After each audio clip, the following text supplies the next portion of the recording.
recording right now, and I'm going to share my screen. Welcome, everyone. Thanks for spending a Monday evening in the pandemic with me. I'm Elizabeth Johnson. I'm one of four co-founders of Wa Na Wari, and you're obviously here to hear about our new residency program. So I'm just going to give you a quick agenda for the evening. I'm going to talk about Wa Na Wari, what we do, just so you have a better understanding if you don't already about all the things that we do. I'm going to talk about the application itself and the opportunity. I'll talk about how to write a good letter of interest and then how to submit good quality images. And then we'll open it up for questions. So most of this, everybody can just mute themselves if they need to, because I'll just be talking at you for a while. And like I said, this I'm recording today, so if you want to ever go back, it'll be up in a couple days. I'll let you know, or we'll let everybody know on our social media channels, and then you can just watch it again if you need to. So Wa Na Wari, we like to say that we're the house that fights displacement with art. It was started by me, Inye Wakoma, Rachel Kessler, and Jill Friedberg. And we rent Inye Wakoma's family home that's been in his home, his family for 5 generations. This property was always a rental property for over 40 years to his great aunt, and then just to people that he found to rent it. And then the 4 of us decided as artists to rent this space. One is a direct economic act as a way of like making sure that the estate of his grandmother could be fulfilled, right? Like he needed to get market rate rent for this property so that they could keep this property in their family. Their family at one time had 6 homes. I'll go to this, Frank and Goldine Green, his grandparents at one time had 6 homes in Seattle, most of them in the central area, and now they're down to 3, right? So the rental fee that we pay actually keeps this in the family, and then we give it back to the Black community as a Black arts and cultural center. Frank and Goldine Green at one point wanted to own every house on the block, and their homes functioned as community centers, and we see ourselves as fulfilling that mission in so many different ways. So our mission is that Wa Na Wari creates space for Black ownership, possibility, and belonging through art, historic preservation, and connection. And I'm going to go into that in a little bit more detail. Let's always skip the slide. It's not that important. Okay, get rid of the slide. One second. Try to move your beautiful faces around. So obviously, our art program is what we're most known for. We show 4 visual artists at one time, and now it will be 5 with the residency. And sometimes we have exhibitions in our yard, which we do at this time. And we have a front porch installation called Story Porch. But those artists are always local, regional, and national for a couple of reasons. One, so we can have a diasporic conversation about what Blackness is, but also so that artists here in the Northwest don't have to leave this neighborhood or this community to be able to show with national artists. So you can know that if you get this residency, you'll be showing with artists from the region and then around the country, and if not, around the world. We also do music events. Oh, yes, Brian? Oh, you gotta unmute. It says I can ask you to unmute. Do you want to put your question in the chat? There we are. Okay, you can hear me? Yeah. Okay, so my name is Brian Culpepper, and the question I have is, it says, how do you say your name? Elishiba? Mm-hmm. Elishiba, yes. Oh no. Maybe it's your internet.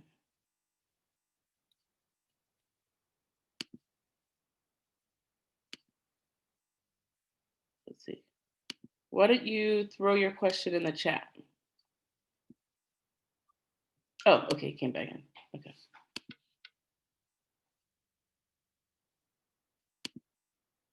Okay. Brian? Okay. Great. Okay, what's your question? My question is, I was able to see people at first, and now I can't seem to. And I just want to know, is that my connection, or do I have a bad connection here? Because I was able to see the people on the screen at first, and now it's just buffering. It's just a black screen that's buffering. Can everybody see my PowerPoint? Okay. The estate of his grandmother could be fulfilled, right? Like she needed to. You need it Everybody to? else can see, but I'm just going to share my screen again. And then if not, I would just listen because that will be good too. Can you see now, Brian? No, it just says your name and then it says has started screen sharing and it's just buffering here. Okay. So I would just listen to the presentation, and then when the video comes out, you can get the pictures. Okay. Thank you. So we do music, theater, dance, workshops, and it's the space is open to the community to use it however they want to freely. So one of our tenants again is historic preservation. We are the home of the Shelf Life Community Stories Project. That project gathered over 70 oral histories, and they show up in the house in different ways through phones and viewfinders and slideshows. A lot of those are put away right now because of COVID-19, but they'll come back in a different form. This is actually the room that the residency will be in, but I have some better pictures in a later slide because we will no longer be using this room for oral histories. We'll be beefing up our oral history program and doing a whole different type of system for that. So we also, the other tenant is belonging, right? Like we already know this neighborhood has experienced drastic gentrification. And so what does it mean to be a center for Black people so that they can come in and always feel like they can be their whole selves? We've had everything from fashion shows to elder celebrations, and we started a garden in our backyard last year, this last summer. So these are some of the things. We've had food pop-ups. So again, like I said, the community really embraces and uses the space. And then our Central Area Cultural Ecosystem, or CASE 21, for the Central Area Ecosystem for the 21st Century, or CASE 21, is our organizing body of our work. So really CASE is asking what if we're, as 4 artists or an organization, are renting a Black-owned home and then give it back to the Black community, but it's a way of stabilizing a Black homeowner, how are ways that we can scale up that work? So it starts in 2021, they'll be releasing this homeowner survey and asking Black homeowners what their needs are. And then there will be a survey in the following year for Black cultural workers. So I'll leave that. We just like this quote from Eula Scott Bino: "The best way for us to fight back is to party. That's a form of revolution when they tell us we're not welcome anymore." I'm gonna let you in. Okay. So how to apply for the residency? You are eligible if you're 18 years of age and identify as a descendant of the African diaspora. That's all you need. And if you live in King County, I might be open to extending that area. Feel free to reach out to me if you don't live in King County.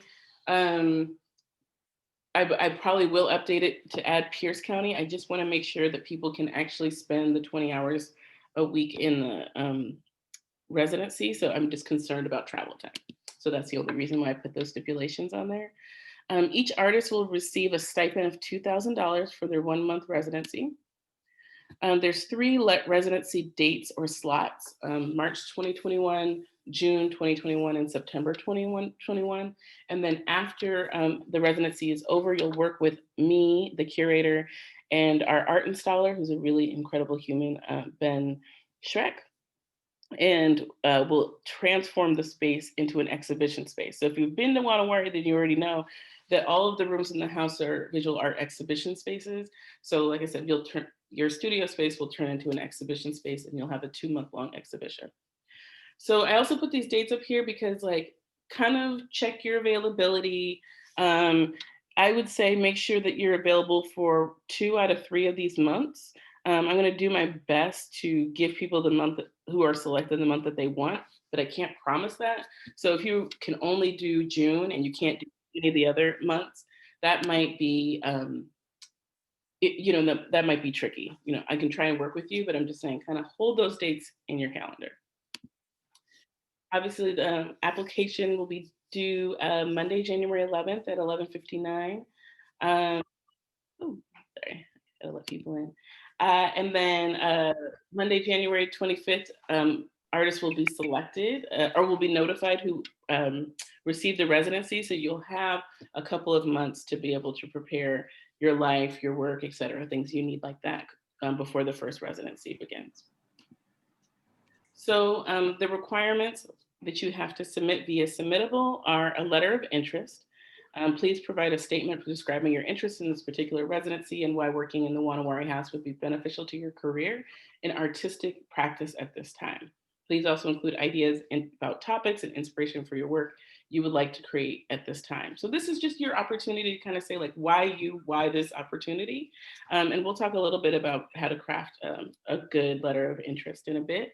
But our selection panel will be interested in why working in the Wa Na Wari home is something that's interesting to you and your practice. You can submit 6 to 10 images of past work. And again, later we'll talk about how best to present your work. I've been working on kind of like decolonizing my application processes. So you can either submit a artist bio or an artist statement. I will not be accepting resumes. I think it kind of freaks people out if they haven't had a lot of exhibitions. That being said, you can talk about significant exhibitions in your bio if that's something that you submit. But if somebody has only had 1 or 2 shows, then you don't have to be worried about reflecting that in a resume style format. So just tell us who you are in your statement or your bio. Tell us about your practice so we can get to know you. You want the selection panel to be able to get to know you as an artist. And then I'm asking for 2 references. I won't call them unless you're selected for the residency, but just because you'll have access to the home, we will want to call a couple people and just kind of check in about your work practice and stuff like that. Artists will be selected based on, obviously they have to be members of the African diaspora, creativity, their past work, and the strength, creativity, and appropriateness of their letter of interest. So again, people will be reading your letter and that's what they'll be deciding on whether or not it's a good fit. And then it will be a panel of our staff and 2 professional outside artists who will select the people for the residency. So this is the space. This is the door that you go into right now. It's got some maps and stuff in it. All of this will be taken down. You'll have your own closet storage area and you can use all the wall space and we'll probably put something down to protect the floor. But we'll work collaboratively with artists to figure out what makes sense. And we'll be replacing this door with a see-through door. And we'll be putting the artist in residence name up. So it's also kind of a good thing that as the artist is working, even though the door will be locked, to kind of have some things on view as people are in the house and they can kind of look and see your process and what you're working on. Another question that I figured people would probably ask is, it says in that artists should plan to be there 20 hours a week. If you want to be there more than that, that's totally fine. I just didn't want people to feel like they had to spend their whole life there. But they will, selected artists will have a code. They'll be able to come in kind of as free as they want. And so basically after people are selected, I'll talk to them on the phone because it's COVID and figure out how they want to use the space. And then I will write their contract based on what they talk about. So if you want more space or you only want to be there weekends and things like that, we can design it around that. And then also we are asking that people. Okay, so what you're looking at is I'm in a Zoom meeting. Oops, I'm gonna mute. Can you hear me?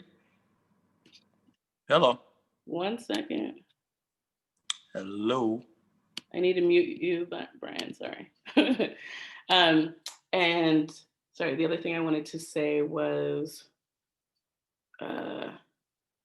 you get a code. Oh, my brain. Oh, everybody will have to get a COVID test. But you know, those are easy to get now. And they have the ones that don't touch your brain. So we'll also give resources around that. So anyways, I am going to drop this link.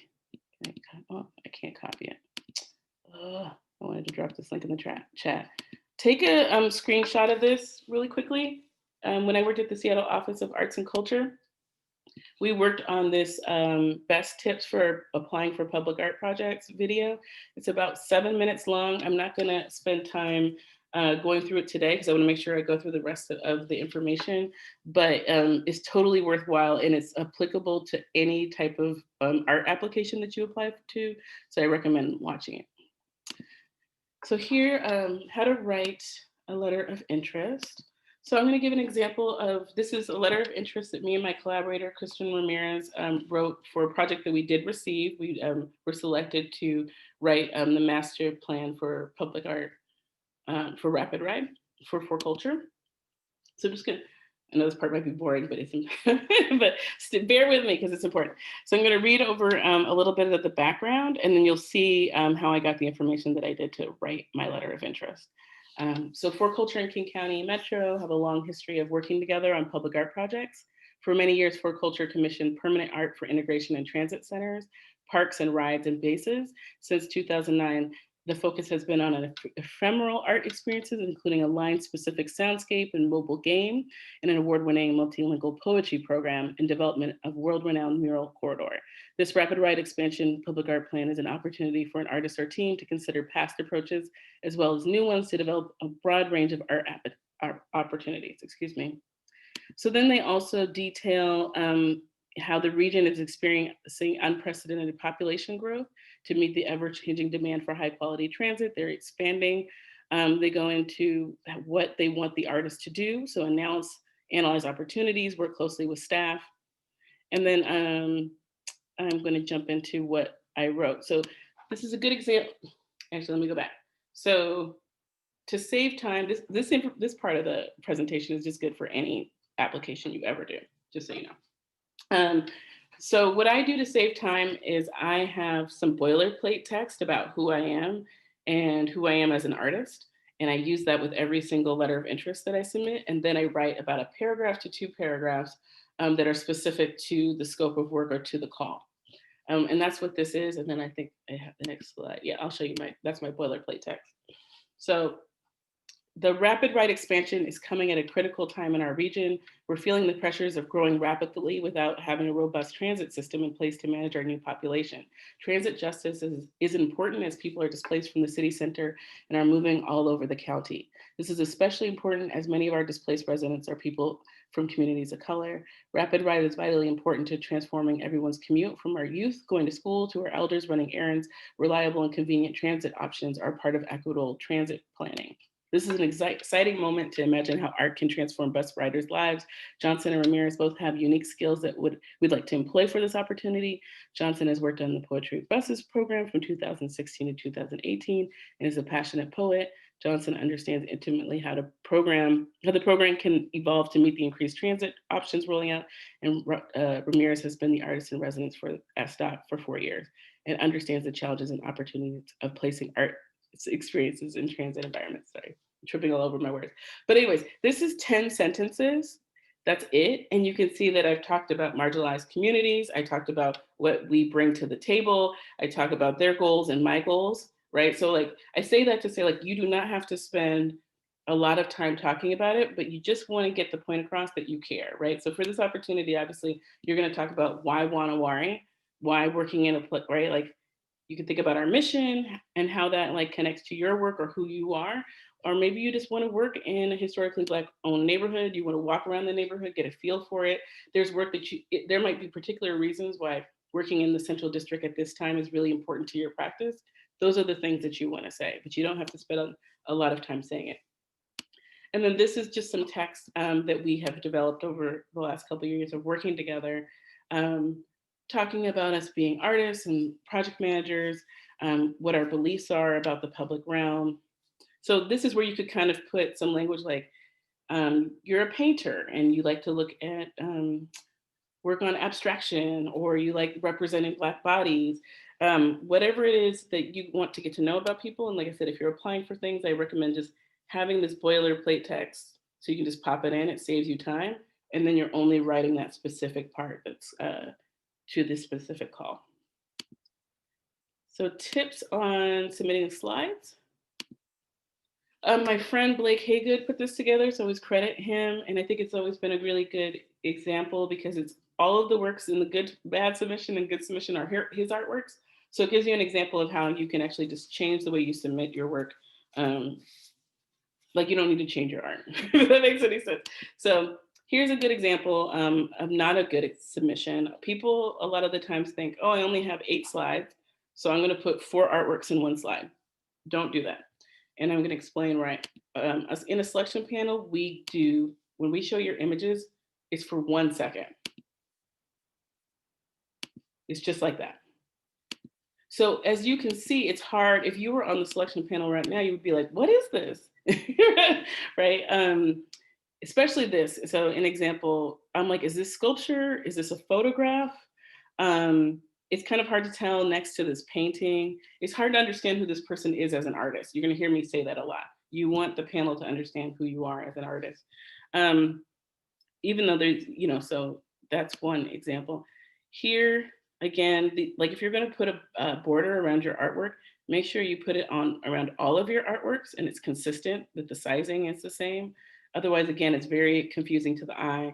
I'm like, what is this? What is this in relationship to this? There's drawings and paintings. Again, not cropped the same. You get the point there. So don't put multiple images in one slide. Some of the images have borders, as I already talked about, and be consistent in how you present your images. So this is the same artist. Blake always says, start strong, finish strong. If you watch the video, you'll hear that in there. If you do show two images in a slide, I don't usually recommend that, but you would do something like this, right? They're the same size, same weight of color, right? Like it's not like blue and then, this really light thing that is distracting for the viewer. Right. And so even though I only stayed on these for a couple seconds, you get a much better idea about who the artist is and what they're doing. And then so a lot of people don't know about this, but you'll see when you apply in Submittable, or really a lot of public art projects, they'll ask for your image identification list. And it will sometimes sound redundant to like you submitting your images, but it's actually a really important tool to helping the selection panel know more about your work. So a lot of my work is social practice work. So here's an image and it's like, again, somebody might be like, what is that? But I can promise you that panels all the time will say, what is that? So if they care about your work, don't worry about that. And then the panel administrator can go through to the image identification list and read the text that you provided, right? So for here, I said, for their public engagement, artists Johnson and Ramirez held a community paint night in East Tacoma. The artists asked community to paint potential designs for the new artwork to appear in the streetscape on East 64th Street, right? So it was opportunity for them to know, oh, okay, this is kind of their process. This is how they work with community. So I always ask people to use this opportunity to tell people about your work, especially if you're socially engaged or you're a performance artist or you're sound or something like that, where the images don't really read well. Make sure that you spend this time to talk about it. And that was it. So now people can ask me questions. I'm going to stop sharing my screen. And I think I'll stop the recording here as well. I have good questions. So fire them at me. Hi, Elishaba. So I'm Aditala Batan, and we met earlier in the quarter, but I did have a question about what you had called the appropriateness. So that was one of the things you mentioned that the selection panel will be looking at. And I was wondering, is that with respect to wanting to be at the house specifically, or how else would you define the appropriateness? That's a good question. I mean, I'm envisioning like 2D artists. I'm pretty open though. You might be somebody that works with a computer and wants to print stuff out. But like if you said you were going to come in with like loads of toxic materials, for instance, we might just be like, that's not a good fit right now. I'm looking at getting, what do you call it? Utility sink put in. But you know what I mean? So like I don't see anybody wanting to like work with resin, but like if they did, that might not be appropriate. So stuff, thinking about it that way. But if you work with like acrylics, watercolors, we could talk about oil. We have a window and we can open it up. So, I mean, I'm pretty open, but like something like resin that's extremely toxic or something like that, something that would affect how people experience the rest of the house and the other gallery spaces would be something that we'd have to think about. Or if you wanted to, your practice was something that could like seriously damage the house or something like that in some way. It's not appropriate to have like a pottery wheel or something like that, if that makes sense. Okay, so appropriateness to the space, to the house itself. Yeah, I mean, if you have like a mobile printing studio, I know people do mobile print making, you could do that. But so I don't want to like be prescriptive, but just think about the fact that like it is a house that has other activities, so we don't want something super stinky or something like that. Okay, thanks. That's a great question. Any other? I have Yeah. Hi, Um, Josh. Elishba, is the this recording, will you send it out to, because some of the slides were like I thought were helpful, but It went kind of fast. yeah.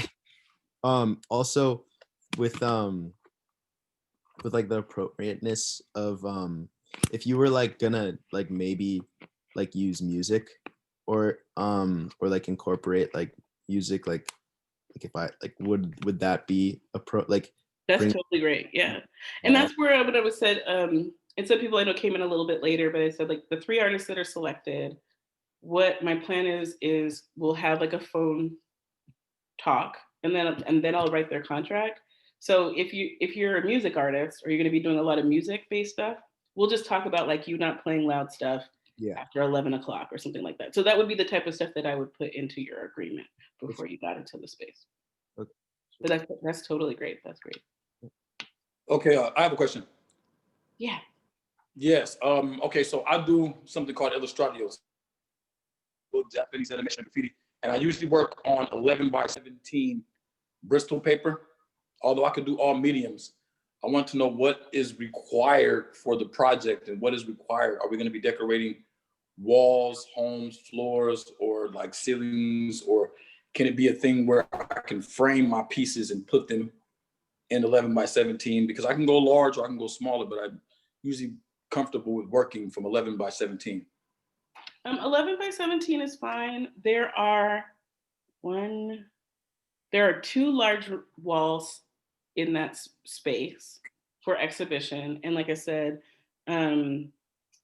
we have an art installer that we work with. And so basically, I will come in as the curator at the end and we'll have a conversation after your residency is over and talk about what artworks you want to display in the room for your 2-month exhibition. So that at that time, we can kind of determine, okay, maybe some stuff needs to get framed. From a curatorial standpoint, I pay for all the installation and hardware and things like that. So we can determine that at that moment. You know what I mean? If that makes any sense. Now, if I'm selected, I mean, do we have? Yeah, if that makes sense. Do we have the freedom to go crazy with the size, or yeah. I just want to know what's the guidelines? We can go crazy with the size. We can small and as big as we want. As big as you want, as long as it fits in the room. In the room, right? right. I understand. Okay, yeah, thank you. So we have. So I guess we have lots of furniture, so people can come downstairs to our basement, and if there's something you want to use during your residency, just to even like put supplies or something like that, or how you want to create the space for your exhibition. And then we also have TV monitors and things like that. So anything that you felt like you would want to bring to your exhibition, then we can talk about that separately. And it will be just like any other exhibition at Wa Na Wari, where you'll work with me and the art installer on how to display your work. All right, thank you. I have so many questions. I don't want to hog the mic. I think Xavier has a question. Let's let Xavier talk, and then I'll come back. Okay. Yes, Xavier. Yeah. So I had a question about what the exhibit is going to look like for the selected artists due to COVID. How is that going to change how the exhibition is done and the logistics of that? Well, the residency part will be fine, right? Because we're asking people to take a COVID test, and then you'll probably be in there. You'll go in the room and work, right? But yeah, I mean, right now we're closed voluntarily. Galleries can be open right now, but cases are real bad. So as an organization, we don't want to encourage people to be going out right now. That's probably something that I would say that I've been saying to all artists is like, let's keep it fluid, let's keep it flexy. So I assume that in January we'll be going to do by appointment, and then hopefully in February we'll be able to open back up. To your point, if it's like complete shutdown and nobody can do anything and nobody can see anything, what I'll probably do is work with the art, not probably, I will. I'll work with all the residency artists and we'll find another time for their exhibition. Okay, sounds You will good. get a show. Ideally, I'd like it right after the exhibition, but if that proves to be, a pandemic risk, then you'll just get one at a later date. All right, thank you. Elishba, kind of related to Xavier's question, are you considering a virtual component to the show? I think it would be great for everybody to do an artist talk. I thought I put that in there, but then when I copied and pasted, it didn't say that. But yeah, we'll ask everybody to do an artist talk for sure, and that would be virtual. And then, you know, it's up to the artists again. Like we have artists in the space right now, Zaire, who is doing these we're doing live streams of them working. So if that's something that an artist again is interested in, we'll have those conversations after you're selected. And you might say, I want people to be, you know, totally in my process. Or some people are like, I don't want anybody in my process. I just want to go in and work. I'm one of those artists. So those are the things you can talk about and say, I really want to have a lot of touch points with people and do a lot of virtual programming. And then that will set that up.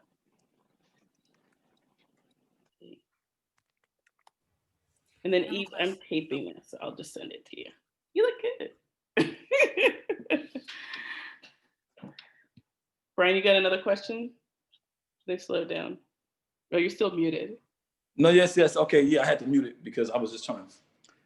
I'm kind of somewhat going through a Zoom meeting as while I'm in a Zoom meeting. I'm so sorry, no, but they're allowing it, and it's okay. I have so many questions, and I don't want to take up too much time, but I am a resident of the Central District area, and I've been doing artwork. A lot of people probably recognize me from 3rd and Pine, downtown Seattle, or Broadway and Pine on the corner doing my artwork, and I do street vending. And this is just great news to me. A lot of the children that I taught at Garfield Teen Life Center, they wanted to do what I do. They wanted to come to the corner and sell their artwork. And the thing about artists is they don't do their artwork, they're an angry person. So I got like a lot of people that I want to tell about this, that there's something supporting the people of the community that came from the Central District. I'm from the CD. I went to Garfield High School from 9-4 to 9-8. I have been pushed out because the rent got too high. I started doing my artwork in Starbucks, which is a place that uses a lot of Black art. They use a lot of, but we're not so welcomed in the community. We're not so welcomed in the environment. And I was devastated. And I'm just happy that something like this has come about, because it's not about the money with me, really. It is, I'm not gonna lie. But at the same time, I'm just happy that there's somewhere that is paying attention to people from our walk of life and giving us a chance to exhibit our art in the place where it could be bought. I'm not really good online. I don't know how to do the online stuff, like submitting applications and everything like that. And I'll learn, and I'll go back and look at this video. But yeah, everybody put your email in the chat. I have half of your emails and half I don't. But just put it in the chat, and then Zoom saves my chat, so then I can just, when the video is ready, I can email it to you. But that wasn't a question, Brian. So just fire 3 questions at me right now and I answer them. Okay, but my bad. I didn't mean to give you a whole history about me lesson. My question is, the submission date is January 11th, correct? Yeah. And the begin date, what is the beginning date when we actually step foot into the facility? March 1st. March 1st, okay. Is the first opportunity. Here, let me go back into this slide. Get all the fun stuff again.